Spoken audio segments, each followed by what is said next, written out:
Cheese masala. ಎಂತ ಅಡಿಗೆಯ ರುಚಿಯಾಗೋ ರಹಸ್ಯವು 20 ರೂಪಾಯಿ. ತುಮಕೂರಿನ ಕಲ್ಲು ಕ್ವಾರಿಯಲ್ಲಿ ಜೀತ ಪದ್ಧತಿ ಅನ್ನೋದು ಇನ್ನೂ ಕೂಡ ಜೀವಂತವಾಗಿದೆ ಅನ್ನುವ ಆಘಾತಕಾರಿ ವಿಚಾರ ಗೊತ್ತಾಗ್ತಾ ಇದೆ.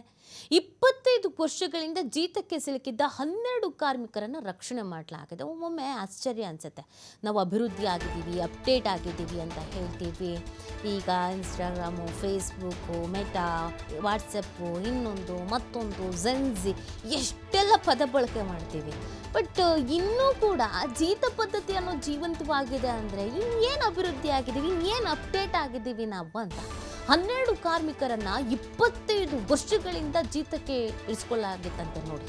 ಇದೀಗ ಅವ್ರನ್ನ ರಕ್ಷಣೆ ಮಾಡಲಾಗಿದೆ. ಮೈಸೂರು ಮೂಲದ 6 ಪುರುಷರು 6 ಮಹಿಳೆಯರನ್ನು ರಕ್ಷಣೆ ಮಾಡಲಾಗಿದೆ. ಕುಣಿಗಲ್ ತಾಲೂಕಿನ ಪಾವಸಂದ್ರದಲ್ಲಿ ಅಧಿಕಾರಿಗಳು ದಾಳಿ ಮಾಡಿದಂಥ ಸಂದರ್ಭದಲ್ಲಿ ವಿಚಾರ ಗೊತ್ತಾಗಿದೆ. ತುಮಕೂರು ಉಪ ವಿಭಾಗಾಧಿಕಾರಿ ನಹೀದಾ ಜಂಜಂ ನೇತೃತ್ವದಲ್ಲಿ ಒಂದು ದಾಳಿಯನ್ನು ಮಾಡಿರೋದು. ಮುಂಗಡವಾಗಿ ಹಣದ ನೆಪದಲ್ಲಿ ಕುಟುಂಬಸ್ಥರನ್ನ ಜೀತಕ್ಕೆ ಇಟ್ಟಂತ ಆರೋಪ. ಕ್ವಾರಿ ಮಾಲೀಕನ ವಿರುದ್ಧ ಪೊಲೀಸ್ ಠಾಣೆಯಲ್ಲಿ ಇದಕ್ಕೆ ಸಂಬಂಧಪಟ್ಟಂತೆ ದೂರು ಕೂಡ ದಾಖಲಾಗಿದೆ. ಹುಲಿಯೂರು ದುರ್ಗ ಪೊಲೀಸ್ ಠಾಣೆಯಲ್ಲಿ ಪ್ರಕರಣ ಕೂಡ ದಾಖಲಾಗಿದೆ. ಆಕ್ಷನ್ಸ್ ಆಗಬೇಕು ಇಂಥವ್ರ ವಿರುದ್ಧ ಮುಲಾಜಿಲ್ದೇನೆ. ಯಾಕಂದರೆ ಪಾಪ ಅವರ ಆ ಇನ್ನೋಸೆನ್ಸು, ಅನಿವಾರ್ಯ ಪರಿಸ್ಥಿತಿಯನ್ನು ಮಿಸ್ಯೂಸ್ ಮಾಡ್ಕೊಳ್ಳೋದಿದೆಯಲ್ಲ ಈಗಿನ ಕಾಲದಲ್ಲೂ ತಪ್ಪಾಗತ್ತೆ ಅದು.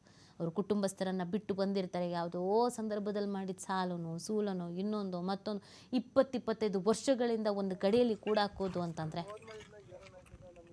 ಏನೂ ಆಗಲ್ಲ. ಯಾರು ಏನು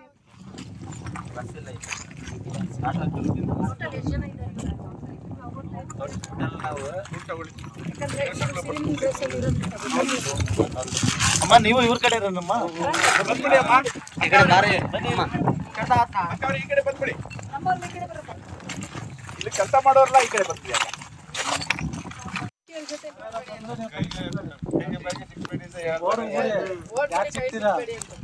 ಓಡಕ್ಕಾಗ್ಲಿಲ್ವಾ ನಿಮ್ಗೆ? ಹಂಗೆ ಹಿಂಗೆ ಅಂತಾರೆ. ಯಾಕೆ ನೀವು ಹೇಳ್ಬೇಕು, ನಾವು ಯಾಕೆ ಹೋಗ್ಬೇಕು? ಯಾಕೆ ಹೋಗ್ಬೇಕಂತ ಹೋಗ್ಬೇಕ, ನಮ್ಮ ಹೆಸರು ಯಾಕೆ ಹೇಳ್ತೀವಿ? ಹಂಗೆ ಹಿಂಗೆ ಕೆಲಸ ಮಾಡೋದು ಅಲ್ದೇನೆ ನಮ್ಮ ಯಾಕೆ ಹೇಳ್ತೀರಾ ಅಂತ ನೀವು ಹೋದ್ಮೇಲೆ ಏನಾಯ್ತದ ನಮಗೆ ಊರಲ್ಲಿ ಏನೂ ಆಗಲ್ಲ. ಯಾರು ಏನು ಯಾರು ಏನು ಮಾಡಲ್ಲ. ಇಲ್ಲ ನಿಮ್ಗೆ ಇಲ್ಲಿಂದ ವಿಮುಕ್ತಿ ಮಾಡೋದಕ್ಕೆ ಬಂದಿರಲ್ಲ ಬಿಡಪ್ಪ. ಏನಿಲ್ಲ, ಏನು ಮಾಡೋದಿಲ್ಲ. ಯಾಕದೆಲ್ಲ ಹೇಳಿದಿರಿ ಅಂತ ಏನಾರ ನಮ್ಗೆ ಅಂತಾರೆ ಅಂತ ಯಾರು ಹೇಳಲ್ಲ. ಯಾರು ಏನು ಹೇಳಲ್ಲ. ನೀವು ಅದ್ರ ಬಗ್ಗೆ ಏನು ಹೆದರ್ಕೊಳ್ಳೋ ಅವಶ್ಯಕತೆ ಇಲ್ಲ. ನಿಮಗೆ ರಕ್ಷಣೆ ಜೊತೆ ಎಲ್ಲ ಸವಲತ್ತು ಏನೇನಿದೆ ಸರ್ಕಾರದಿಂದ ನಿಮ್ಗೆ ಸಿಗುತ್ತೆ. ನೀವು ಯಾರಿಗೂ ಏನು ಹೆದರೋ ಅವಶ್ಯಕತೆ ಇಲ್ಲ. ಈ ಕಾಲದಲ್ಲೂ ಯಾರಿಗೂ ನೀವು ಜೀತ ಮಾಡ್ಕೊಂಡಿರೋ ಅವಶ್ಯಕತೆ ಇಲ್ಲ. ನಿಮ್ಗೆ ಅನಿಸ್ತಾ ಇದೆಯಾ ನೀವು ಜೀತ ಮಾಡ್ತಾ ಇದ್ದೀರಾ ಅಂತ? ನಮ್ಗೆ ಅನಿಸ್ತಾ ಇದೆ. ಸಪೋರ್ಟ್ ಇಲ್ಲ ಬಂದು ಹೋದ್ರು ಕೇಳೋರಿಲ್ಲ.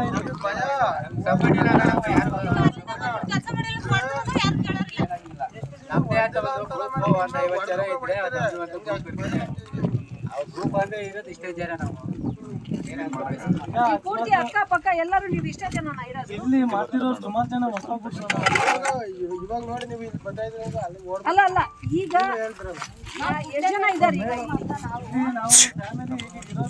ಅವ್ರ ಕಡೆ ಬೇರೆ ಓನರ್ ಕಡೆಯಿಂದ ಎಷ್ಟು ಜನ ಹೋದ್ರು? ಅವರು ಒಂದು 4 ಜನ ಹೋದವರು. ಅವ್ರ ಮನೆ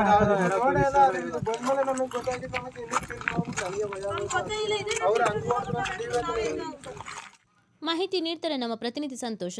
ನಿಜವಾಗ್ಲೂ ಆಶ್ಚರ್ಯ ಆಗತ್ತೆ. ಈಗಲೂ ಈ ಕಾಲದಲ್ಲೂ ಜೀತ ಪದ್ಧತಿ ಇನ್ನೊಂದು ಮತ್ತೊಂದು ನಡೀತಾ ಇದೆಯಾ ಅಂತ. ಇದಕ್ಕೆ ಸಂಬಂಧಪಟ್ಟಂತೆ ಯಾವ ಥರ ಆಕ್ಷನ್ಸ್ ಆಗಿದೆ? ಎಸ್ ನೀತಿ ಏನು ತುಮಕೂರಿನಲ್ಲೂ ಕೂಡ ಇನ್ನೂ ನೀತ ಪದ್ಧತಿ ಜೀವಂತವಾಗಿದೆ ಅನ್ನೋದಕ್ಕೆ ತುಮಕೂರು ತಾಲೂಕಿನ ತುಮಕೂರು ಜಿಲ್ಲೆ ಕುಣಗಲ್ ತಾಲೂಕಿನ ಪಾವಸಂದ್ರದಲ್ಲಿ ನಡೆದಿರೋ ಒಂದು ಘಟನೆ ಕೂಡ ಸಾಕ್ಷಿಯಾಗಿದೆ. ಏನು ಮುಂಗಡವಾಗಿ ಈ ಒಂದು ಕುಟುಂಬಸ್ಥರು ಸುಮಾರು ಆತನ ಕ್ವಾರೆ ಮಾಲೀಕನಿಂದ ಹಣವನ್ನು ಕೂಡ ಪಡೆದಿರ್ತಾರೆ. ಆ ಹಣವನ್ನ ಪಡೆದ ಒಂದು ಹಿನ್ನೆಲೆಯಲ್ಲಿ ಅಲ್ಲಿರ್ತಕ್ಕಂಥ ಕುಟುಂಬಸ್ಥರು ಒಟ್ಟು 12 ಜನ ಒಂದೇ ಕುಟುಂಬದ ಜಾಯಿಂಟ್ ಫ್ಯಾಮಿಲಿ ಆಗಿರೋದ್ರಿಂದ ಅಷ್ಟು ಜನರು ಕೂಡ ಆ ಒಂದು ಕ್ರಷರ್ ನಲ್ಲಿ ಕ್ವಾರೆಯಲ್ಲಿ ಕೆಲಸವನ್ನು ಕೂಡ ಮಾಡ್ತಾ ಇರ್ತಾರೆ. ಅದರ ಒಂದು ಮಾಹಿತಿಯನ್ನು ಕೂಡ ತುಮಕೂರು ಉಪಾಧಿಕಾರಿಗಳಿರ್ತಕ್ಕಂಥ ನಹಿದಾ ಜಂಜಂ ಅವರಿಗೆ ಸ್ಥಳೀಯರು ಮಾಹಿತಿಯನ್ನ ನೀಡ್ತಾರೆ. ಮಾಹಿತಿ ಆಧಾರದ ಮೇಲೆ ಸ್ಥಳಕ್ಕೆ ಭೇಟಿಗೆ ಅಂತೇಳಿ ದಿಢೀರನೆ ಭೇಟಿ ಕೊಟ್ಟು ಪರಿಶೀಲನೆ ನಡೆಸಿದಂತ ಸಂದರ್ಭದಲ್ಲಿ ಅದರಲ್ಲೂ ಸಾಕಷ್ಟು ಜನ ಜೀತ ಪದ್ಧತಿಯಲ್ಲಿ ಇರ್ತಕ್ಕಂಥದ್ದು ಕಂಡು ಬಂದಿರತಕ್ಕಂಥದ್ದು 6 ಜನ ಮಹಿಳೆಯರು ಜೊತೆಗೆ 6 ಜನ ಪುರುಷರನ್ನ ರಕ್ಷಣೆ ಮಾಡುವ ಒಂದು ಕೆಲಸವನ್ನು ಕೂಡ ತುಮಕೂರು ಉಪವಿಭಾಗಾಧಿಕಾರಿಗಳಾಗಿರ್ತಕ್ಕಂಥ ನಹಿದಾ ಜಂಜಂ ಅವರು ಮಾಡಿರ್ತಕ್ಕಂಥದ್ದು. ಕೂಡಲೇ ಕೂಡ ಕರ್ನಾಟಕ ಜೀತ ಕಾರ್ಮಿಕ ಪದ್ಧತಿ ವಿಮುಕ್ತಿ ಕಾಯ್ದೆ 1976 ಕಾಲಂ ಏನಿದೆ ಆ ಒಂದು 10 ಮತ್ತೆ 12 ಅಡಿಯಲ್ಲಿ 12 ಜನರನ್ನ ವಿಮುಕ್ತಿ ಮಾಡಬೇಕು ಅಂತೇಳಿ ಕೂಡಲೇ ಕೂಡ ಆ ಒಂದು ಸ್ಥಳದಲ್ಲೇ ಕೂಡ ಆದೇಶವನ್ನು ಕೂಡ ತುಮಕೂರು ಉಪಾಧಿಕಾರಿಗಳಿರ್ತಕ್ಕಂಥ ಹಿದ ಜಂಜಮ್ ಅವ್ರು ಮಾಡಿರ್ತಕ್ಕಂಥದ್ದು. ಈ ಒಂದು ವಿಚಾರಕ್ಕೆ ಸಂಬಂಧಪಟ್ಟಂತೆ ಕ್ವಾರೆ ಮಾಲೀಕರ ಮೇಲೆ 3 ಜನರು ಏನು ಪಾರ್ಟ್ನರ್ಸ್ ಇರ್ತಾರೆ ಅವ್ರ ಮೇಲೆ ಹುಲಿಯೂರು ದುರ್ಗ ಪೊಲೀಸ್ ಠಾಣೆಯಲ್ಲಿ ಪ್ರಕರಣ ಕೂಡ ದಾಖಲಾಗಿರ್ತಕ್ಕಂಥದ್ದು. ಚೆನ್ನೇಗೌಡ, ಶಶಿಕುಮಾರ್ ಮತ್ತೆ ರಘು ಎಂಬುವರು ಸೇರಿದಂತಹ ಕ್ವಾರೆ ಕೂಡ ಇದಾಗಿರ್ತಕ್ಕಂಥದ್ದು. ಏನು ಪಾಲ್ಸಂದ್ರ ಸರ್ವೆ ನಂಬರ್ 34ರಲ್ಲಿ ಸುಮಾರು ವರ್ಷಗಳಿಂದ ಕೂಡ ಕ್ವಾರೆ ನಡೀತಾ ಇರ್ತಕ್ಕಂಥದ್ದು. ಆದ್ರೆ ಆ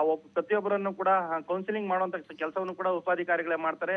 ಸ್ಥಳದಲ್ಲಿ ಮಾಡಿದಂತ ಸಂದರ್ಭದಲ್ಲಿ ಅವರು ಎಲ್ಲಾ ಘಟನೆಯ ಒಂದು ವಿವರಣೆಯನ್ನ ಕೊಡ್ತಾರೆ. ಅಂದ್ರೆ ಅವರಿಗೆ ಹಣದ ಸಹಾಯ ಬೇಕಾಗಿರ್ತದೆ ಅಂತ ಸಂದರ್ಭದಲ್ಲಿ ಹಣವನ್ನ ಕೇಳಿದಂತ ಸಂದರ್ಭದಲ್ಲಿ ಇವರು ತಮ್ಮ ಜೀವನ ಪೂರ್ತಿ ಇಲ್ಲೇ ಕೂಡ ಇರಬೇಕು ಅಂತ ಸುಮಾರು 25 ವರ್ಷಗಳಿಂದ ಈಗಾಗಲೇ ಕೂಡ ಅವರು ಆ ಕ್ವಾರೆಯಲ್ಲಿ ಕೆಲಸ ಮಾಡ್ತಾ ಇದ್ದಾರೆ ಅನ್ನೋದಷ್ಟು ಮಾಹಿತಿಗಳು ಕೂಡ ಈ ಉಪವಿಭಾಗಾಧಿಕಾರಿಗಳ ಮುಂದೆ ಮಾಹಿತಿಯನ್ನು ಹಂಚ್ಕೊಂತಾರೆ. ಕೂಡಲೇ ಕೂಡ ಅವರು ಏನು ಕಾರ್ಮಿಕ ಇಲಾಖೆಗೆ ಸಂಬಂಧಪಟ್ಟಂತೆ ಜೊತೆಗೆ ಹುಲಿಯೂರು ದುರ್ಗ ಪೊಲೀಸ್ ಠಾಣೆಯಲ್ಲಿ ಪ್ರಕರಣವನ್ನ ದಾಖಲಿಸಿ ಅವ್ರನ್ನ ರೆಸ್ಕ್ಯೂ ಮಾಡುವ ಒಂದು ಕೆಲಸವನ್ನು ಕೂಡ ಮಾಡಿರ್ತಕ್ಕಂಥದ್ದು. ಜೊತೆಗೆ ಆ ಒಂದು ಗ್ರಾಮದಲ್ಲೇ ಕೂಡಲೇ ಕೂಡ ಒಂದು ಸಭೆಯನ್ನ ಕರೆದಿ ಅಂದ್ರೆ ಅರಿವು ಮೂಡಿಸುವ ಕೆಲಸವನ್ನು ಕೂಡ ಉಪವಿಭಾಗಾಧಿಕಾರಿಗಳು ಮಾಡಿರ್ತಕ್ಕಂಥದ್ದು. ಇವ್ರ ಮೇಲೆ ಕ್ರಮಕ್ಕೆ ಕೂಡ ಆದೇಶವನ್ನು ಕೂಡ ಮಾಡಿರ್ತಕ್ಕಂಥದ್ದು.